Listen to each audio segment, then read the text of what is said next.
Andrew Furmanek is living a teenager's dream. He gets paid to play video games. Sometimes play, of course, but because I'm tested game, so it doesn't matter which game. Every game I have to test it. But don't hand him a Wii or a PlayStation. Furmanek is a repairman specializing in pinball machines and arcade games from the 70s and 80s. It's an unusual niche, but the old games have a big following. Furmanek fixes vintage favorites like Galaga, Pac-Man, and Millipede.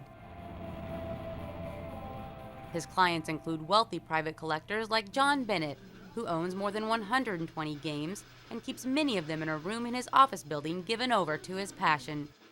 People compare them to old vintage cars. They're good one day and then they're breaking down the next.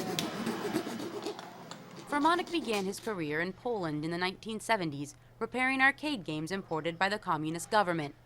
He's been doing this so long, he remembers how people reacted playing their very first video game.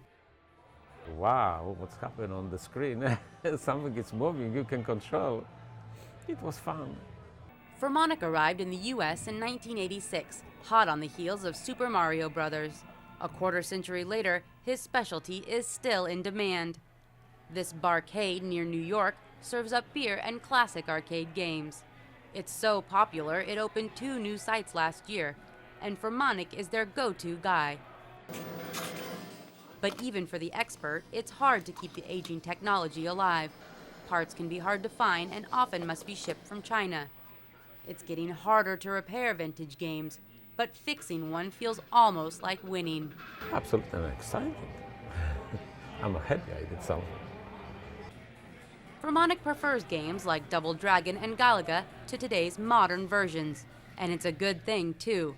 Without him, it would be game over for these relics of an earlier digital age.